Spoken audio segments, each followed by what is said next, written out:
Professor, it's a real honor to meet you here in Egypt and specifically in Abydos.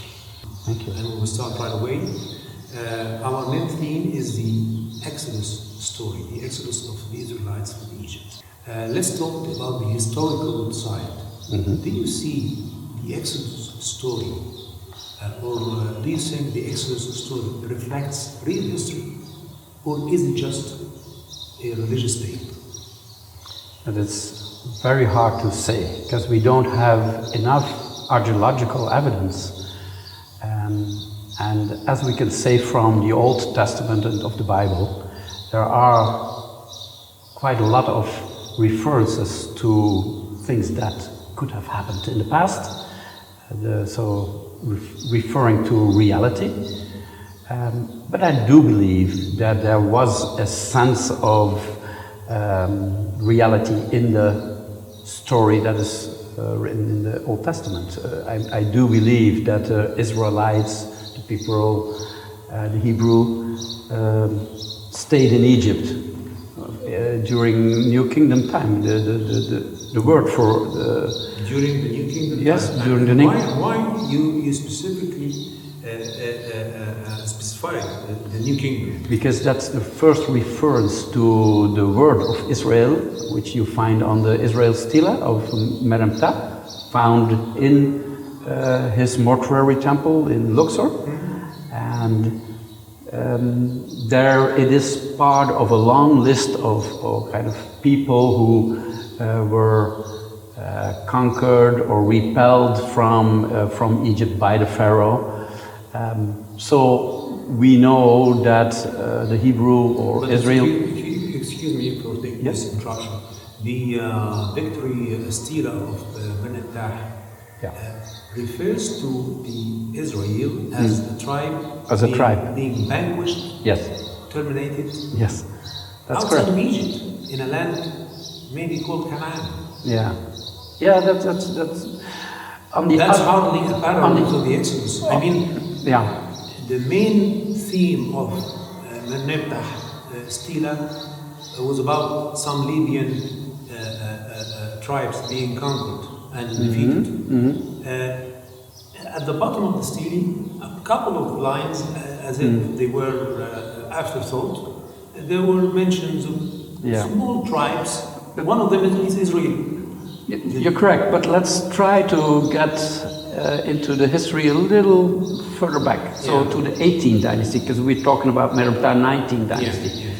And there is, of course, a lot of evidence that by victory of Thutmose III, the whole region of the Near East, well, especially Canaan and even running up Excuse me, Professor, by Canaan, by Canaan, what do you mean geographically speaking? Geographically, the Levant, so what is now Syria, Palestine area. Excuse me again, but at that time, at that ancient time, this area, the Levant, which is now Syria, Lebanon, Jordan, and Palestine, was not called Canaan.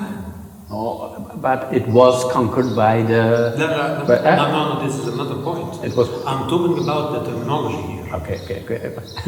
You refer to the Merneptah stela. Yeah, first. Which specifically and without any doubt refers to Canaan. Yeah.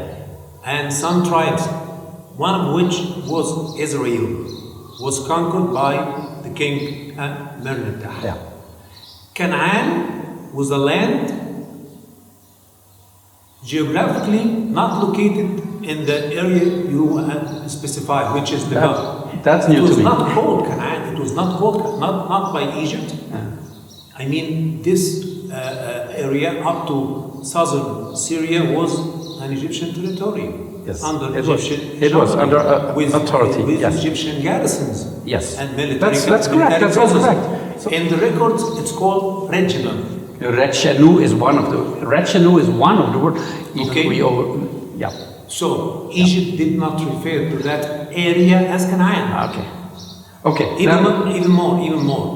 Let's call that region that we're talking about, because we do agree on the region. But let's give that name Rechenu, which is one of the names that you find for the whole region. Okay, in Rechenu, during the 18th dynasty, especially in the time of Tutankhamun, his general, the great general who became later the last pharaoh of the 18th dynasty, Horemheb, he went out there, just like they went out to Nubia to get the gold and the incense and all the other products, but he went out to the northeast to get people to work for Tutankhamun, to the construction work or the renovation work in the temples of Amun. And there was, of course, there were a lot of sanctuaries and temples spread all over Egypt. So he needed, especially Tutankhamun or his administration, people like Maya, people like Horemheb, they needed people to work. So it could well be so, I'm not saying that there is the historical evidence, but it could well be so, that also that tribe of Israel came into Egypt and especially worked in that region of the northeastern region that is called Goshen in the Bible. And then after many years they... Goshen, yeah. There's no such place in Egypt. No, that's correct. Goshen. But I think in the Bible it's also mentioned they work in a place, Ra'ames, I think, if I'm correct, Rames, which could be Ramses' city, the Pyramesu, that is created in the beginning of the 19th dynasty. Could be another interpretation. There were an Arabian tribe by the name of Bani Rames. Well, we have, of course, an historical discussion here, but in return, I'm telling you, there was an ancient Arabian tribe called Ra'amisa. Yeah. Ra'amisa. Twisting the Ra'amisa into the city of Ramses is like trying to enforce and project the story on Egyptian soil. I mean, the Torah is mainly unique in its geography. It records events and places specifically like a roadmap. You went from this village, according to this road, you will find that hill, you will find that mountain, like when David conquered what we call Or Salim or Jerusalem. Okay, that's the landscape does not fit within Palestine. Yeah, but it fits elsewhere, according to some theory. Yeah, it seems as if you want to tell me something that I do not know.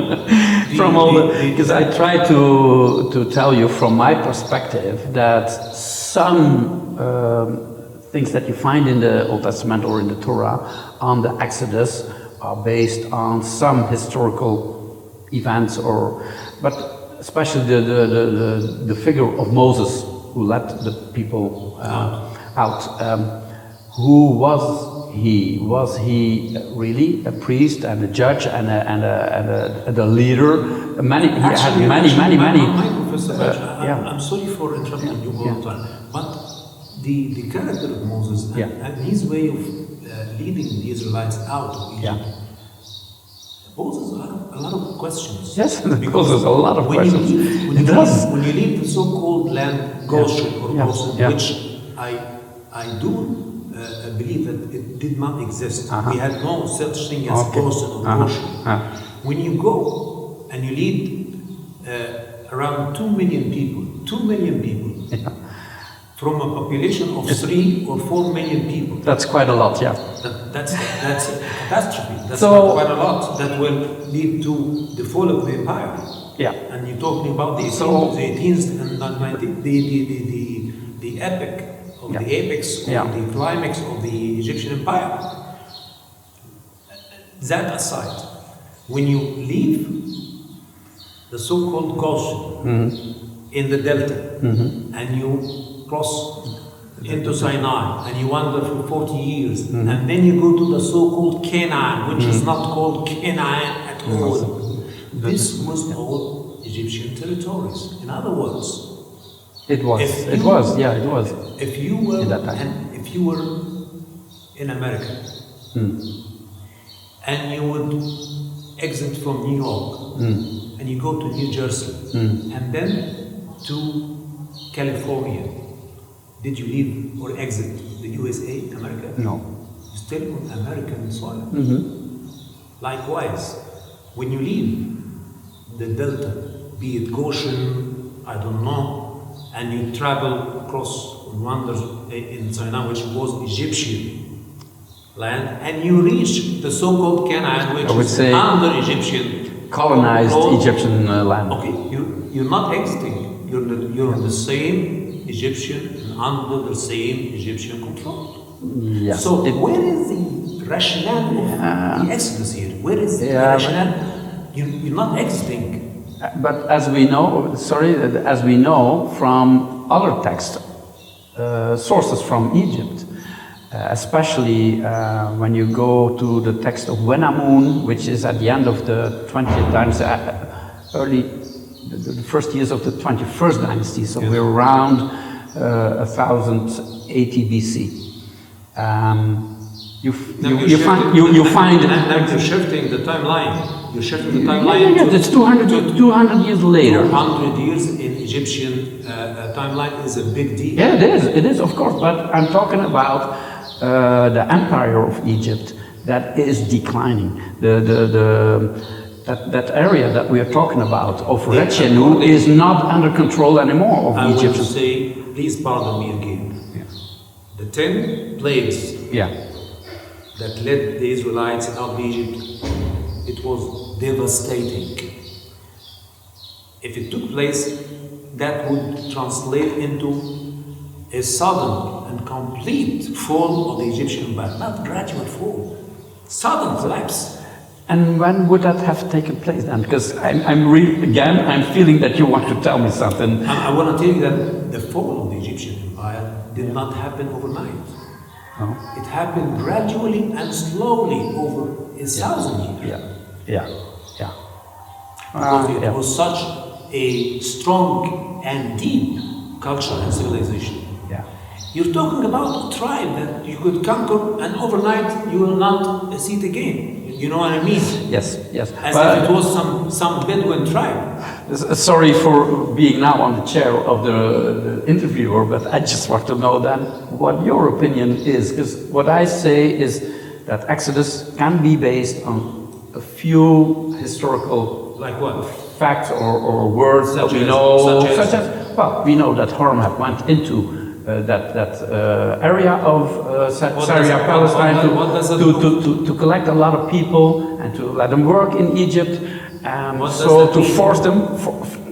So did Ptolemy the First. So what it means? What has to do with the Exodus? What it means? This is bringing people into Egypt. Yes. So and that has something to do with Exodus. Because the people, not expelling people. This is bringing people into Egypt to work. Yes, well, that's what the Bible says. They were forced to work in Egypt, and they wanted to go back to their own country, as what they considered their own country, which was colonized by them. And you're shifting the Exodus to that period of time of New Kingdom, and the next day he kicked them out. If that is the historical facts, I don't know, because to make a comparison, we are talking about sometimes for the Hyksos, they conquered Egypt. No, that's that's never taken place. They gradually came in. Pivotal point here. What the Bible said about the place upon its soil, the whole story took place. The story of Moses and Pharaoh. Yeah. In the Torah, it's called Mitzrayim.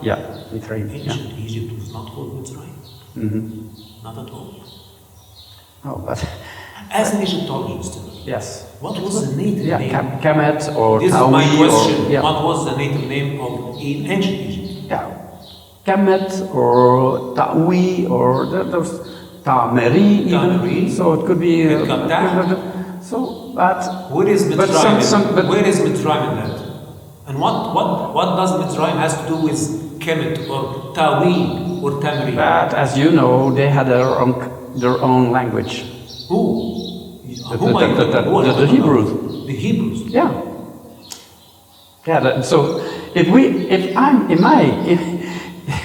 my language, my Dutch language, talking about Egypt, I say Egypte.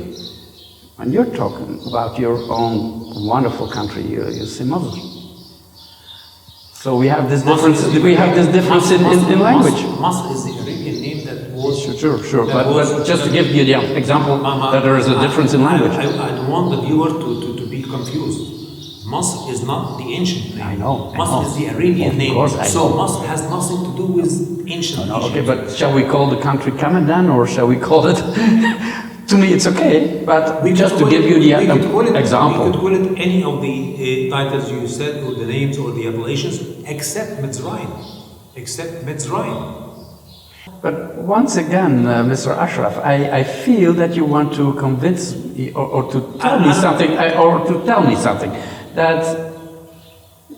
that I'm wrong in thinking that Exodus, if it took place, then it was during the New Kingdom period of time. This is not my intention. I'm bringing up maybe some points that have been overlooked for too long. Mm-hmm. Like what? Yeah. Like the letters of Tel al-Amal. Okay. The letters that were discovered, the correspondence letters between Akhenaten and other kingdoms. In one of those letters, it's a very important one. Mm-hmm. You know that the timeline of Akhenaten around 1400 BC. Yeah, a little more or less. Let's make a round figure. 14. One of those letters came from one of the one of the agents of Egyptian agents, begging the king Akhenaten to send military assistance and garrisons because he's being attacked. This letter came from one named Abdi Heba. And he begged the king by pleading this: save your city. Jerusalem is falling down. I'm losing Jerusalem. And when you specify this, the timeline of this letter, in the 14th century BC, the actual day Jerusalem was not yet established. Again, this is very important point. Yes. We have a document, and you are a scholar of Egyptology and history, and you believe in documents. I think, this is a document which say, I think unambiguously, yes, say that there was a city, a small place, named Jerusalem. Well, that last it was ruled by some Arabian name called Abdi Heba. And he was asking for assistance from Akhenaten.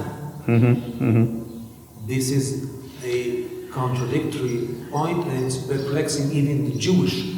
My question here, if there was some Egyptian agent with an Arabian name asking for military help from the king of Egypt, Akhenaten, at the 14th century BC, whereas Jerusalem, as we know it today, was not on the map yet.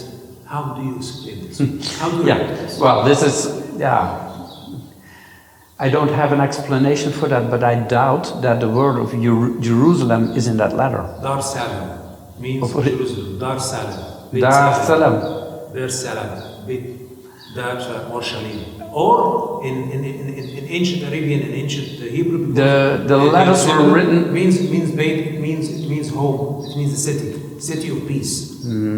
The city of peace, or Shalim, or Salim, or Shalim, is falling. These 371 letters that were found in the archive of Tel el-Amarna were all written in Akkadian language, in Cuneian form. Yes.